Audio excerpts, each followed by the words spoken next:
सागर एक बहुत गरीब और भोला भाला लड़का था जो एक अमीर व्यापारी अमीचंद के यहाँ काम करता था। अमीचंद का काम था मछलियों को नदी तालाब से पकड़वाना और उन्हें बाजार में बिकवाना। उसके यहाँ कई नौकर काम करते थे। आज सागर तालाब में मछली पकड़ने गया था। जब मछली पकड़ी जा रही थी तभी एक मछली उसके जाल में फंसी जो बहुत चमकीले रंगों वाली और सुंदर थी। उसने ऐसी मछली आज तक नहीं देखी थी। जैसे ही वह मछली जाल में फंसी तो वह बोली, मुझे जाल से बाहर निकाल दो और मुझे तुम नदी में पहुंचा दो। सागर तो मछली को बोलते हुए देखकर दंग रह गया। हैं? क्या तुम कोई जादूगरनी हो? मैंने तो आज तक ऐसी कोई मछली नहीं देखी जो बोलती हो। हाँ, मैं जादुई मछली हूँ। मैं एक मायावी तांत्रिक के जादू से मछली बनी हुई हूँ। मैं जल परियों की रानी हूँ। मुझे इस तालाब में मछली बनाकर कैद किया है। अगर मुझे तुम नदी में पहुँचा दोगे तो उसका जादू टूट जाएगा, लेकिन मुझे एक निश्चित समय तक मछली बनकर रहना होगा। तो मुझे अपने साथ ले चलो, वहाँ मुझे अपने साथ रखना। मैं जब कहूँ तो मुझे नदी में या समुद्र में छोड़ देना। सागर ने इधर उधर देखा तो उसे एक मटका दिखाई दिया। उसने घड़े में पानी भरा और उस मछली को उस पानी में डाल दिया। वह मजे से पानी में तैरने लगी। सागर ने कहा, तुम इस मटके में आराम करो, तब तक मैं अपना काम पूरा कर लेता हूँ। उसके बाद मैं तुम्हें अपने साथ ले चलूंगा। उसने मटके को झाड़ी में छिपा दिया।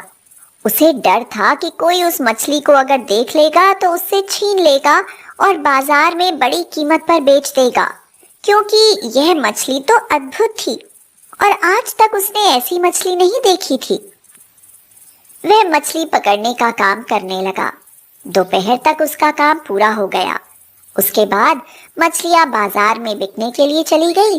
सागर अपने घर की ओर चला गया और घड़े को अपने घर ले आया। सागर बहुत खुश था। उसे वह मछली बहुत अच्छी लग रही थी। मछली रानी तू कितनी सुंदर है, अब तू कहीं मत जाना। उस मछली से तेज रंग की रोशनी फूट रही थी जिससे वह जगमगा रही थी। रात के समय तो वह और भी सुंदर लग रही थी। सागर उसे निहारता रहा और उसके बाद वह सो गया। आधी रात को वह झटके से जागा और उठ बैठा। उसे कोई आवाज सुनाई दे रही थी। उसने इधर उधर देखा तो उसे कोई दिखाई नहीं दिया। सागर डर गया। वह जोर से बोला, कौन है? मुझे इस मटके से निकालो, मेरा दम घुट रहा है। मुझे इस मटके से निकालो। यह बात सुनकर वह चौंक गया, इधर उधर देखने लगा। जब नींद के असर से बाहर आया तो उसे ध्यान आया, अरे मुझे तो याद ही नहीं रहा। ये मछली घड़े में है, लेकिन उसमें तो पानी है, फिर इसका दम क्यों घुट रहा है? वह मटके के पास गया तो उसने देखा मछली पहले से बहुत ज्यादा बड़ी हो गई थी और मटके में आ ही नहीं रही थी। वह परेशानी में इधर उधर उछल रही थी। मेरा दम घुट रहा है, मुझे इस मटके से निकालो और मुझे बड़े से टैंक में डालो। मेरे यहाँ टैंक कहाँ है? मैं तो झोपड़ी में रहता हूँ। मछली के मुंह से एक जगमगाती हीरे की अंगूठी निकली। इस अंगूठी को पहनो और कहो, जल्दी से मछली के लिए टैंक वाला घर बन जाए। सागर ने अंगूठी को पहन लिया और बोला, मछली के लिए टैंक वाला अच्छा सा घर बन जाए। तुरंत ही वहां पर एक आलीशान मकान बन गया और उसमें एक बड़ा सा टैंक रखा था। सागर ने उस टैंक में मछली को डाल दिया। अब सागर के मकान को देखकर लोगों की तो आंखें चकाचौंध होने लगी। कुछ दिन बीत गए। एक दिन मछली फिर से चिल्लाने लगी, मुझे टैंक से निकाल लो, मुझे यहाँ अच्छा नहीं लग रहा है, मेरा दम घुट रहा है, मैं बड़ी जगह में रहना चाहती हूँ। सागर यह देखकर दंग था कि वह मछली और भी ज्यादा बड़ी हो गई थी। तुम अंगूठी पहन लो और बोलो कि मुझे बहुत बड़ा स्विमिंग पूल वाला महल चाहिए। सागर ने यही कहा। अब सागर के पास अंगूठी के द्वारा महल बनकर तैयार हो गया था। वह तो बहुत अमीर बन गया था। एक दिन फिर से रात में वह मछली चिल्लाने लगी, मुझे यहाँ से निकालो, अब मुझे जाकर नदी में डाल दो। सागर दौड़कर मछली के पास गया और बोला, अब तो तुम बहुत बड़े स्विमिंग पूल में आराम से हो, फिर क्यों चिल्ला रही हो? मछली बोली, मैंने तुमसे कहा था ना, जब मैं कहूँ तो मुझे नदी में पहुँचा देना। अब वह समय आ गया है। तुम अंगूठी से कहो कि मुझे जादुई तलवार चाहिए। मुझे जादुई तलवार चाहिए। सागर के हाथों में जादुई तलवार आ गई। मछली बोली, इस अंगूठी से मुझे छुओ तो मैं फिर से छोटी बन जाऊंगी। तब तुम मुझे लेकर आसानी में नदी पर जा सकते हो, और तुम मुझे लेकर नदी में जाओगे ना, तो वह तांत्रिक तुम्हें रोकने की कोशिश जरूर करेगा, जिससे मैं नदी में ना पहुंच पाऊं। तब तुम इस तलवार से उसको मार डालना। सागर ने ऐसा ही किया। सागर ने अंगूठी को लेकर जैसे ही मछली को छुआ, मछली फिर से छोटी हो गई, जिससे सागर उसे बड़ी आसानी से फिर से मटके में लेकर चला। तलवार को उसने अपनी कमर में बांध लिया था। जैसे ही वह गांव के बाहर आया, एक कड़कदार आवाज गूंजी, रुक जाओ, तुम इस मछली को लेकर ऐसे नहीं जा सकते। सागर ने देखा वह एक भयानक तांत्रिक था। सागर डर गया। तभी तांत्रिक ने सागर पर हमला कर दिया। मटके से मछली की आवाज आई, डरो मत सागर, डटकर मुकाबला करो, नहीं तो यह तुमको मार देगा। इस बीच में सागर का मटका दूर जा गिरा। मटका फूट गया। तांत्रिक ने सागर को जोरदार घूंसा मारा। मारो सागर मारो, देर क्यों कर रहे हो? अब सागर को तलवार का ध्यान आया। सागर ने तलवार को घुमाकर मारा तो तांत्रिक वहीं मर गया। सागर ने मटके के टूटे हुए टुकड़े में मछली को रखा और उसे ले जाकर नदी में छोड़ दिया।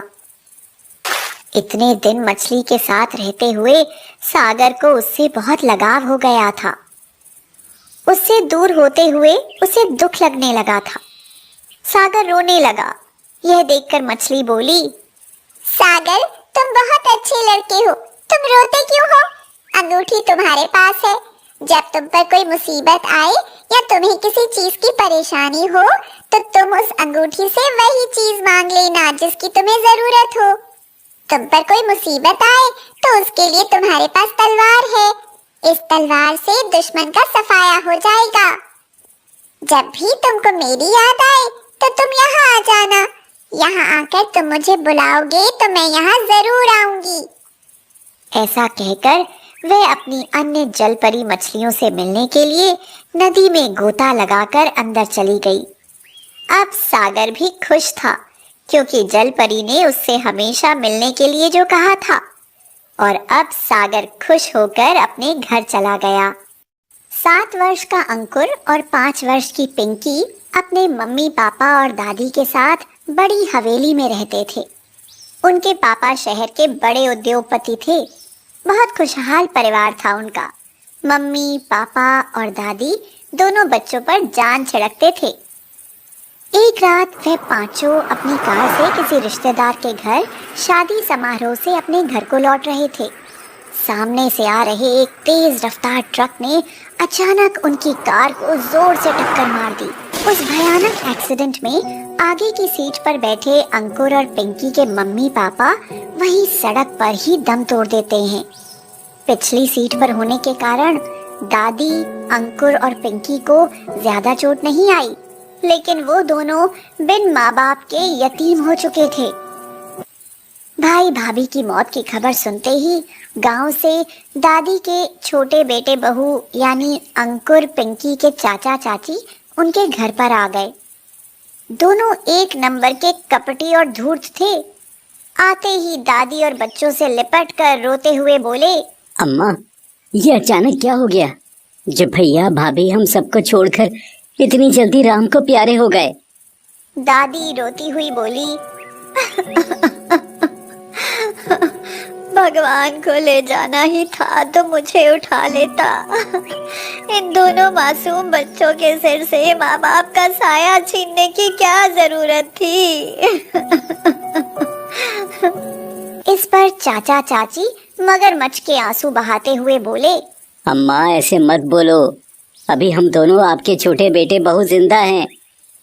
हमारे तो भगवान ने कोई औलाद नहीं दी, तो अब हम इन दोनों बच्चों को ही अपनी औलाद की तरह लाड़ प्यार से पालेंगे और आपकी भी पूरी सेवा करेंगे।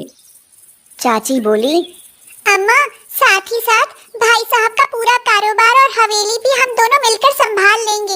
आप जरा भी चिंता मत करना, आखिर मुसीबत में अपने ही तो अपनों के काम आते हैं ना। कहकर दोनों ने उनके घर में अपना अड्डा जमा लिया।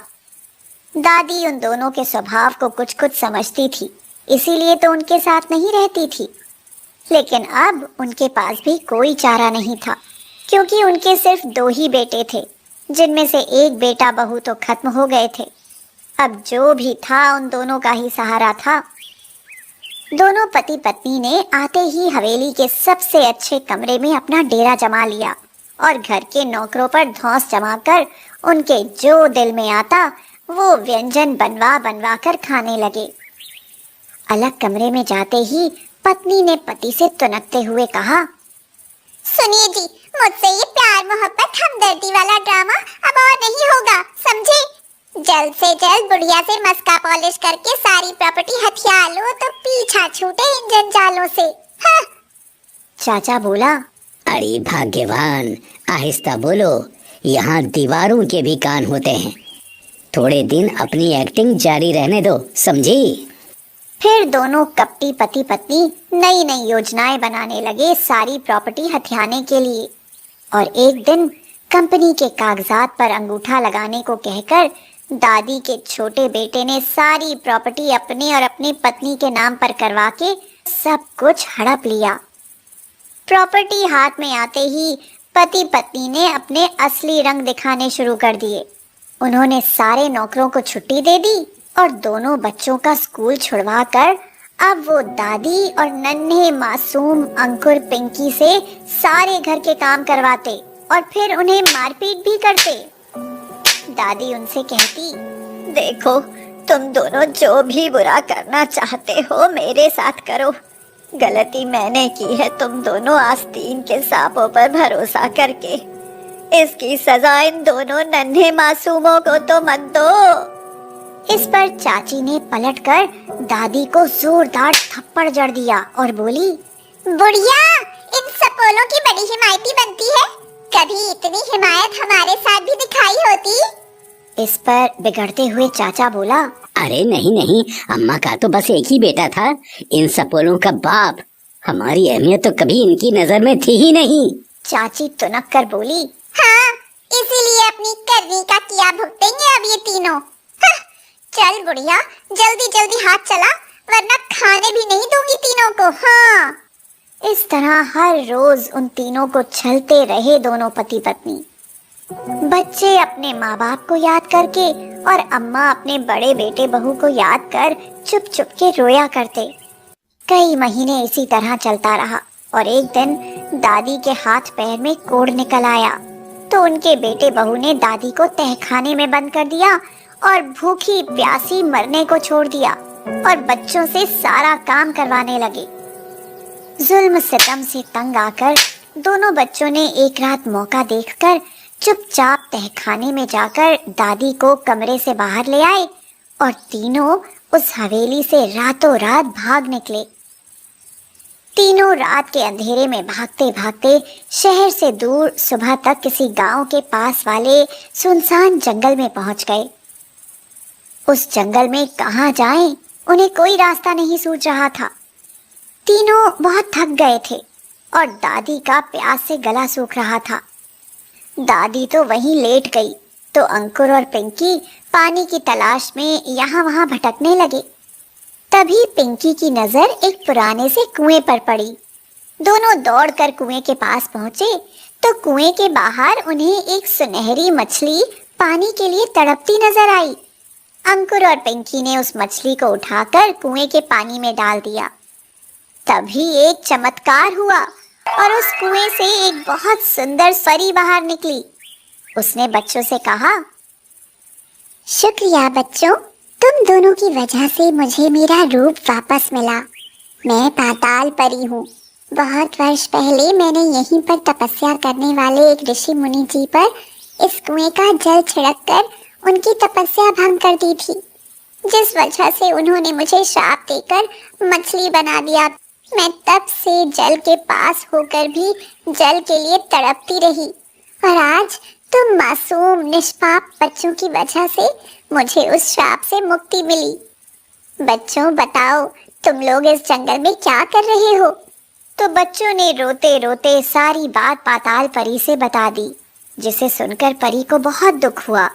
उसने अपनी छड़ी से कुएं को छुआ तो वह कुआं सोने का बन गया और उसमें सुनहरा पानी लबालब भर गया। तब परी ने बच्चों से कहा, यह जादुई सोने का कुआं है। अब इसका पानी जो भी पिएगा उसे कभी कोई रोग नहीं होगा। वो हमेशा सुंदर और तंदुरुस्त बना रहेगा, और जो कोई इस पानी से स्नान कर लेगा उसकी सारी बीमारियां समाप्त हो जाएंगी। इस कुएं का पानी कभी खत्म नहीं होगा। फिर परी ने बच्चों को एक जादुई छड़ी देते हुए कहा, इससे जो भी मांगोगे यह तुमको देगी और तुम तीनों की हर दम रक्षा करेगी, और अगर इसे कोई चुराने की कोशिश करेगा तो यह उसकी मरम्मत भी करेगी। फिर परी ने अपने जादू से उन तीनों के लिए एक बहुत सुंदर सा घर बनाया। ऐसा कर कर परी वहां से अदृश्य हो गई। अंकुर और पिंकी फटाफट कुएं का पानी अंजलि में लेकर दादी के पास आए और दादी को थोड़ा पानी पिलाया। दादी तो फटाफट उठ बैठी। फिर दादी को कुएं के पास ले जाकर पानी उनके ऊपर छिड़का तो चमत्कार हो गया। दादी का कुष्ठ रोग बिल्कुल ठीक हो गया और वो तीनों उस आलीशान मकान में रहने लगे। उनके आलीशान घर को देखकर पास के गांव वाले भी वहीं आकर बस गए। दादी, अंकुर और पिंकी उस जादुई कुएं के पानी से सबकी बीमारी ठीक करते और जादुई छड़ी से धन मांगकर जरूरतमंद लोगों की मदद किया करते। इस वजह से वे तीनों बहुत लोकप्रिय बन गए और उधर चाचा चाची को उनके किए की सजा मिली। उन दोनों को कोढ़ कुष्ठ रोग हो गया और उस जादुई सोने के कुएं की महिमा सुनकर वो दोनों भी वहां ठीक होने आए। लेकिन जादुई छड़ी उन्हें देखते ही उन दोनों पर इतना बरसी कि चाचा चाची की हड्डी पसली एक हो गई। उन दोनों ने दादी, अंकुर और पिंकी से माफी मांगी तो उन्होंने माफ करके पानी उनके ऊपर छिड़का और वो स्वस्थ हो गए। उसके बाद चाचा चाची ने सारी प्रॉपर्टी अंकुर और पिंकी के नाम कर दी और सच्चे मन से उन दोनों को अपने बच्चे मानने लगे। अब उनका परिवार फिर से पूरा और खुशहाल बन गया था। एक गांव में सूरज अपनी माँ के साथ रहता है। सूरज के पिता की मृत्यु बहुत पहले ही हो गई थी। उसके घर का सारा खर्च उसकी माँ लता दूसरों के घरों में काम करके चलाती है। अब तो उसकी माँ दिन प्रतिदिन बीमार रहने लगी। माँ, आप काम करना बंद कर दो, आप इतना बीमार रहती हैं। बेटा, अगर मैं काम पर नहीं जाऊंगी तो घर का खर्च कैसे चलेगा? हम भूखे मर जाएंगे। माँ, मैं कुछ काम कर लूंगा या तो कहीं मजदूरी कर लूंगा। बेटा, तू अभी बहुत छोटा है, काम कैसे करेगा? और कोई तुझे काम देगा भी नहीं। इतना कहकर सूरज की माँ अपने काम पर चली जाती है। दिन भर वह दूसरों के घरों में काम करती और इधर सूरज दिन भर घर में अकेला रहता। शाम को सूरज की माँ थक हार के घर वापस आती है और सूरज से कहती है, बेटा, मुझे थोड़ा सा पानी पिला दे। अभी लाया माँ। सूरज माँ को पानी देता है। लता सूरज के लिए चटनी और रोटी बनाकर रख देती है। तभी अचानक लता को खून की उल्टियां आना शुरू हो जाती हैं। माँ, माँ, क्या हुआ आपको? अरे, क्या हुआ आपको? लता सूरज का सहारा लेते हुए कहती है, कुछ नहीं बेटा, मैं बिल्कुल ठीक हूँ। पर सूरज लता की एक ना सुनता और दौड़कर गांव के एक डॉक्टर को बुला लाता है। डॉक्टर काफी बुजुर्ग और अनुभवी थे। डॉक्टर साहब देखिए, मेरी माँ को क्या हुआ है, उनको खून की उल्टियाँ आ रही थी। रुको बेटा, मैं देखता हूँ, तुम परेशान ना हो। डॉक्टर लता को देखते हैं। कुछ समय बाद उनके चेहरे पर गहरे भाव आ जाते हैं और वो सूरज से कहते हैं, बेटा, मैं तुमसे झूठ नहीं बोलूंगा। तुम्हारी माँ को शुरुआती कैंसर है। अगर तुम इसका अभी इलाज करा लो तो तुम्हारी माँ की जान बच सकती है, वरना बहुत देर हो जाएगी। डॉक्टर साहब, ये कैंसर क्या होता है? बेटा, ये एक जानलेवा बीमारी है, तुम इतना समझ लो बस। इतना कहकर डॉक्टर वहाँ से चले जाते हैं। माँ, आप कल से काम पर नहीं जाएंगी। मैं कल ही काम की तलाश में जाऊंगा और पैसे कमाकर आपका इलाज कराऊंगा। अगले दिन सुबह सूरज काम की तलाश में जाता है। तभी वह एक चाय की दुकान पर काम मांगता है। चाचा, मुझे अपनी दुकान पर कोई काम दो ना, मैं कुछ भी कर दूंगा, कैसा भी काम हो। अरे तू क्या काम करेगा, चल निकल यहाँ से। इतना कहकर दुकान वाला सूरज को भगा देता है। सूरज चुपचाप वहाँ से चला जाता है और थोड़ी दूर पर उसे एक अंडे की दुकान दिखती है। वह उस दुकान वाले से काम मांगने जाता है। चाचा, मुझे अपनी दुकान में कोई काम दे दो, मेरी माँ बहुत बीमार है। ठीक है बेटा, तुम बहुत छोटे हो, इसलिए मैं तुमको कोई बड़ा काम नहीं दूंगा। तुम सिर्फ मेरे मुर्गी फार्म से मुझे अंडे लाकर दे दिया करो। बस तुमको यही करना है। ठीक है चाचा, और शुक्रिया मुझे ये काम देने के लिए। चलो बेटा, मैं तुम्हें अपना मुर्गी फार्म दिखाता हूँ। तभी दुकान वाला सूरज को अपने मुर्गी फार्म लेकर जाता है और कहता है, देखो, ये है मेरा मुर्गी फार्म। तुमको यहाँ से अंडे उठाकर मेरी दुकान में देना होंगे। ठीक है चाचा। इतने में एक मुर्गी जोर जोर से चिल्लाने लगती है। इसे क्या हुआ? ये तो जख्मी है, अब ये मेरे कोई काम की नहीं रही है। सूरज, तुम एक काम करो, ये मुर्गी पास वाली कसाई की दुकान पर जाकर बेच दो। चाचा, ये मुर्गी आप मुझे दे दो ना। तुम क्या करोगे इस मुर्गी का? चाचा, आप मुझे बस ये मुर्गी दे दो ना। ठीक है, ये मुर्गी तुम ले लो। सुरेश खुशी खुशी मुर्गी को लेकर अपने घर चला जाता है। माँ, ये देखो, मुझे एक मुर्गी फार्म में काम मिल गया है और दुकान वाले चाचा ने ये मुर्गी भी मुझे दे दी है। ठीक है बेटा, पर यह तो जख्मी है। हाँ माँ, पर मैं इसकी देखभाल करूँगा। सूरज दिन भर काम करता और रात में मुर्गी और अपनी माँ की देखभाल करता। ऐसे ही कुछ दिन बीत गए और मुर्गी बिल्कुल ठीक हो गई। पर लता की तबीयत दिन ब दिन बिगड़ती चली जा रही थी। सूरज के पास पैसे भी नहीं थे जिससे वह अपनी माँ की दवा करवा सके। तभी वह लाला राम के पास कुछ पैसे उधार लेने जाता है। लाला राम बहुत ही चालाक व्यक्ति है। वह सोचता है कि सूरज का घर वह अपने नाम करवा लेगा और उसे कुछ पैसे दे देगा, और उसने ऐसा ही किया। सूरज का घर अपने नाम करवा लिया और उसके बदले में उसे कुछ पैसे दे दिए। सूरज उन पैसों से अपनी माँ का इलाज करवाता है और उसकी माँ की तबीयत में थोड़ा बहुत सुधार आने लगता है। तभी लाला राम वहाँ आता है और कहता है, हाँ भाई, तुम्हारा वक्त पूरा हो गया और तुम पैसे नहीं चुका पाए।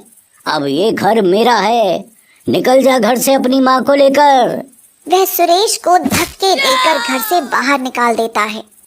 ये क्या किया बेटा तुमने? अब हम कहाँ रहेंगे? माँ, ये सब मैंने आपके लिए ही तो किया है। घर तो दोबारा भी आ जाएगा, पर माँ नहीं। इतना कहकर वह अपनी मुर्गी और माँ को लेकर जंगल की ओर चल देता है। थोड़ी दूर चलने पर वह माँ को एक पेड़ के नीचे छांव में बैठा देता है। तभी उसकी मुर्गी जंगल की तरफ भागती चली जाती है और सूरज उसे पकड़ने के लिए उसके पीछे पीछे भागता चला जाता है। मुर्गी जंगल में बैठी एक जख्मी बूढ़ी औरत के पास रुकती है। सूरज भी वहीं रुक जाता है। सूरज जब उस बूढ़ी औरत की ओर देखता है तो अपनेपन के लहजे में उससे कहता है, दादी माँ, क्या हुआ आपको? आपको ये चोट कैसे लग गई? कुछ नहीं बेटा, बस जरा सा पाँव फिसल गया था।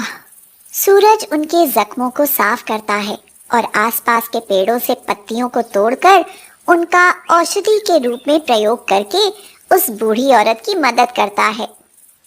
बूढ़ी औरत सूरज के इस प्रेम भाव से बहुत प्रसन्न हो जाती हैं और उससे पूछती हैं, बेटा, तुम इस घने जंगल में अकेले क्या कर रहे हो?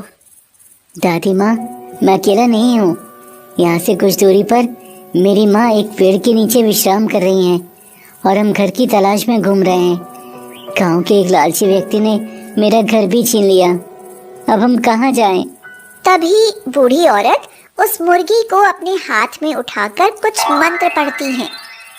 कुछ देर बाद वह मुर्गी सूरज के हाथ में थमा देती हैं और कहती हैं, अब यह साधारण मुर्गी नहीं रही। अब तुम जो मांगोगे ना, यह तुमको वह दे देगी। शुक्रिया दादी माँ। सूरज अपने गांव में वापस जाता है और मुर्गी को जमीन पर रखकर एक घर मांगता है। तभी वह मुर्गी एक मुर्गी घर में बदल जाती है। सूरज अपनी माँ को उस घर में लेकर जाता है और कहता है, माँ, आप यहाँ बैठो, मैं भी आया। सूरज बाहर जाकर मुर्गी से खाने के लिए कुछ मांगता है। फिर वह अंदर आकर देखता है कि उसकी माँ के सामने अच्छे अच्छे पकवान रखे हैं। वह अपनी माँ को खाना खिलाता है और तभी उसकी माँ की तबीयत अचानक खराब हो जाती है। सूरज जल्दी से गांव में जाकर डॉक्टर को बुला कर लाता है। बेटा, तुम्हारी माँ के पास समय कम है। अगर अभी तुमने इनका इलाज नहीं करवाया तो इनकी जान जा सकती है। हो सके तो जल्द से जल्द पैसों का इंतजाम कर लो और अपनी माँ का इलाज करवा लो। सूरज मुर्गी से इस बार ढेर सारे पैसे मांगता है। उसके सामने पैसों का ढेर लग जाता है। सूरज पैसों को उठाकर अस्पताल की ओर बढ़ता है। सूरज की नामौजूदगी में लाला राम उसके घर में घुस जाता है और सोने से बना घर देखकर उसके मन में फिर लालच आ जाता है। मैं अपने चमचों से मुर्गी घर उठाने को बोलता हूँ। जैसे ही वह उसके घर को छूता है, तभी मुर्गी अपनी चोंच से सब पर वार करने लगती है। उसके वार से लाला राम सहित सब लोग वहां से भाग जाते हैं। इधर सही समय पर इलाज होने से सूरज की माँ की जान बच गई। सूरज अपनी माँ को घर ले आता है और फिर वह दोनों खुशी खुशी रहने लगते हैं। चंपारण गांव में किसान जुगल पांडे और उनकी पत्नी लीलावती रहते थे। उन दोनों की 2 संतानें थीं जो बेटियां थीं, 6 वर्षीय गंगा और 5 वर्षीय जमुना। कुल मिलाकर पांडे परिवार बहुत खुशहाल परिवार था। लीलावती तीसरी बार गर्भवती हुई और 9 महीने के बाद प्रसव के दौरान लीलावती की मृत्यु हो गई। लीलावती की तीसरी भी एक प्यारी सी बिटिया पैदा हुई थी। लीलावती की मौत पर जुगल और गंगा जमुना को बहुत दुख था, लेकिन होनी को कौन टाल सकता था। बच्चियां जब भी अपनी माँ के बारे में पूछती तो उन्हें यही समझाया जाता कि तुम्हारी माँ भगवान के घर गई है। अब माँ के गुजर जाने की वजह से घर का सारा काम और नन्ही बिटिया की देखभाल का जिम्मा गंगा जमुना पर आन पड़ा। उन्होंने नन्ही गुड़िया का नाम सरस्वती रख दिया और दोनों छोटी छोटी बच्चियां अपना घर और छोटी सी सरस्वती को संभाला करती। पर काफी छोटी होने की वजह से दोनों बच्चियों से कुछ भी काम संभाला नहीं जा रहा था। ऐसे में एक दिन पड़ोस में रहने वाली बिमला मौसी उनके घर आई और जुगल से बोली, बेटा, इस तरह से कैसे पालोगे अपनी तीनों नन्ही बच्चियों को? तुम अभी जवान हो, मेरी बात मानो तो तुम दूसरी शादी कर लो, हाँ, जिससे बच्चियों को माँ का प्यार दुलार और तुमको पत्नी का सुख नसीब हो जाएगा। मौसी, बात तो सही कही आपने, लेकिन मेरी बच्चियों को अपनी औलाद समझकर कौन पालेगी? अरे बेटे, उसकी फिक्र तुम मत करो। ऐसी एक लड़की है मेरी छोटी बहन की बिटिया सुकन्या, जो काफी सुंदर और गुणी है, लेकिन बहुत गरीबी के कारण उसके माता पिता के पास दहेज नहीं है देने के लिए। अरे मौसी, मेरी बिन माँ की बच्चियों को उनकी माँ मिल जाएगी, भला इससे बड़ा और कैसा दहेज चाहिए मुझे। जुगल की हामी भरते ही बिमला मौसी ने तुरंत सुकन्या के माता पिता को बुलवा भेजा। उन्होंने आकर घर परिवार, खेत खलिहान और जुगल को देखा और रिश्ता पक्का कर दिया, और सप्ताह भर में बहुत सादगी के साथ जुगल और सुकन्या की शादी हो गई। बच्चों को बताया गया कि अब यही तुम्हारी नई माँ है। सुकन्या ने जुगल के घर और बच्चों को बहुत अच्छी तरह से संभाल लिया था। बच्चियों को अब माँ की कमी नहीं खलती थी। लेकिन 1 साल बाद जब सुकन्या ने एक प्यारे से बेटे सोहम को जन्म दिया, तब से बिमला मौसी आकर सुकन्या के कान भरने लगी। अरे बेटी सुकन्या, तू बहुत भोली है जो तूने इन तीनों बच्चियों को अपना लिया है। लेकिन जरा सोच, ये तीनों बच्चियां तेरे पति की पहली पत्नी की औलाद हैं। मतलब अगर जुगल को कुछ हो गया तो कानूनन ये तीनों ही पहले इस जमीन जायदाद की हकदार होंगी। हाँ हाँ मौसी, तो क्या हुआ? आखिर वो भी तो उनकी बेटियां हैं ना। अरे मेरी भोली बहना, वो सिर्फ बच्चियां नहीं, बहुत शातिर बच्चियां हैं। एक बार जुगल को कुछ हो जाए फिर देखना उनकी मासूमियत। अरे मुफ्त में अपनी परवरिश और घर का सारा काम तुझसे करवा रही है, और बड़ी होकर सबसे पहले तुझे और तेरे बेटे नन्हे सोहम को ही घर से धक्के देकर निकाल डालेगी। देख लेना। हाँ। ओह, ऐसा तो मैंने कभी सोचा ही नहीं था। लेकिन अगर ऐसा था तो मेरी शादी आपने इस घर में क्यों कराई? अब मुझे क्या पता था कि तुम मेरी गाय हो जो बिल्कुल नाक की सीट पर ही चलती रहोगी। मौसी, अब क्या होगा? होगा कुछ नहीं, बस तुम इन तीनों पर ऐसे ऐसे जुल्म करो कि ये तीनों तंग आकर घर से भाग जाएं और कभी लौटकर वापस ना आए। हाँ। ओह, अच्छा मौसी, ठीक है, ऐसा ही करूंगी। उसके बाद सुकन्या ने तीनों बच्चियों पर तरह तरह के जुल्म करने शुरू कर दिए। जुगल जब तक घर पर होते तब तक वह शांत रहती। फिर जुगल के जाते ही सुकन्या गंगा और जमुना से घर के काम करवाती, उन्हें बात बात पर गालियां देती और मारपीट करती।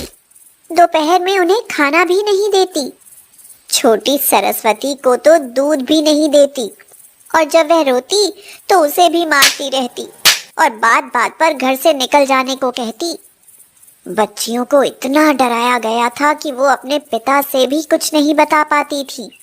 ऐसे में एक दिन बिमला मौसी के पास जाकर बच्चियों ने रोते रोते सब बताया तो धूर्त मौसी बोली, ओह प्यारी बच्चियां, ये तो बहुत ही बुरा हुआ तुम्हारे साथ। तुम तीनों ऐसा करो, तुम ना अपनी असली माँ के घर चली जाओ, वहाँ तुमको कोई कुछ नहीं कहेगा। इस पर बच्चियां बोली, हमें माँ के घर का पता नहीं मालूम। ओह प्यारी बच्चियों, तुम्हारी माँ भगवान के घर रहती है, और भगवान का घर इस गांव से बहुत दूर सीधे चले जाने पर एक जंगल में है।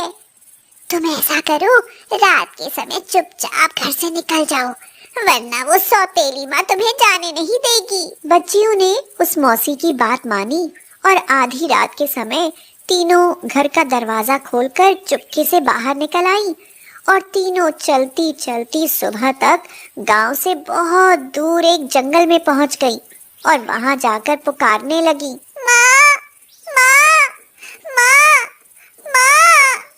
उन्हें बहुत प्यास और भूख भी लगी थी। उनकी बुरी हालत देख और पुकार सुनकर वन देवी उनकी माँ के रूप में प्रकट हुई। बच्चियों को स्वादिष्ट भोजन खिलाया और उनसे सारी बात पूछी और उन्हें समझाया, देखो प्यारे बच्चों, इस तरह से अपने घर से बिन बताए नहीं भागना चाहिए। मैं तो तुम्हारे साथ वापस नहीं आ सकती, लेकिन मैं हमेशा तुम्हारे आसपास रहूंगी। पर तुम अपने पिताजी को छोड़ आए हो, यह बहुत गलत बात है। वो तुमसे बहुत प्यार करते हैं ना, इसलिए ऐसा दोबारा कभी मत करना। फिर वन देवी ने एक जादुई आईना गंगा के हाथ में देते हुए कहा, मेरी बच्चियों, ये जादुई आईना तुम्हारी हर समस्या का समाधान करेगा। बस तुम इसे अपने घर की दीवार पर टांग देना। बाकी जब भी तुम्हें अपनी इस माँ की याद आए तो इस आईने में देख लेना, तुम्हें मैं दिखाई दूंगी। अच्छा, अब तुम अपनी आंखें बंद करो। जब गंगा, जमुना, सरस्वती ने अपनी आंखें बंद करके खोली तो उन तीनों ने अपने आप को चंपारण गांव के अपने मकान के द्वार पर पाया, जहां उनके पापा बेहाल से बैठे उनकी प्रतीक्षा कर रहे थे। जैसे ही तीनों बच्चियों पर उनकी नजर पड़ी, वो दौड़कर उनके पास आए और तीनों को गले से लगाकर बोले, मेरी नन्ही राजकुमारियों, तुम बिन बताए कहाँ चली गई थी? पता है, मैं तुम तीनों को पूरे गांव में ढूंढ कर आया हूँ। दोबारा कभी ऐसा मत करना, समझी? तीनों बच्चियों ने पापा से माफी मांगी और फिर घर के अंदर जाकर गंगा ने वह जादुई आईना मकान की दीवार पर लगा दिया। सुकन्या और बिमला मौसी उन तीनों को देखकर तिलमिला उठी। सुकन्या ने मन में सोचा, आज इनके पिता को काम पर जाने दो, फिर देखती हूँ इन नास पीटियों को। कमबख्त फिर से आ गई मेरी छाती पर मूंग दलने। थोड़ी देर बाद जुगल काम पर चले गए। तब सुकन्या गुस्से से चीखी, तुम लोग जब घर से भाग चुकी थी तो वापस क्यों आ गई? रुको, अब भी तुम्हारी मरम्मत करती हूँ।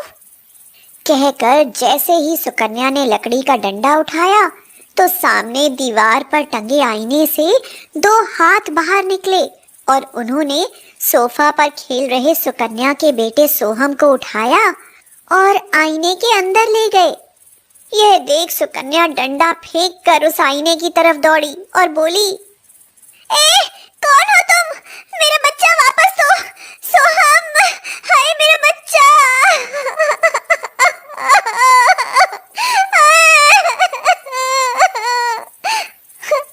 कहते हुए वह जोर जोर से रोने लगी।